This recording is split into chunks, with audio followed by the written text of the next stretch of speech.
ABŞ niyə 2-ci Dünya müharibəsində atom bombasını Tokyoya atmadı? Atom bombası Yaponiyanın o dövr siyasi mərkəzi hesab olunan Tokyo şəhəri əvəzinə fərqli iki şəhər olan Nagasaki və Hiroşimaya atıldı.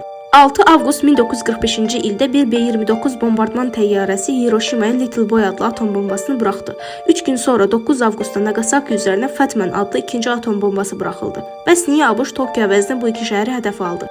Bunun birinci səbəbi Tokyonun onsuz da böyük ölçüdə xaraba qalmış olması idi. 1945-ci ilin mart ayında ABŞ hərbi hava qüvvələri Tokyoyu intensiv bombardmana tutmuşdu və şəhər demək olar ki, tamamilə yox edilmişdi. İkinci səbəb atom bombasının əsl məqsədinin Yaponiyanı təslim olmağa məcbur etmək və SSR-yə gözdağı vermək olması idi.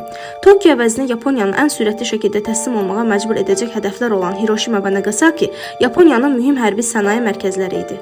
Hiroşima Yaponiya 2-ci baş ordusunun mərkəzi idi və orada sursat istehsalı həyata keçirirdi. Nagasaki isə gəmiqarımı və ağır sənayesi ilə Yaponiyanın donanmasına dəstək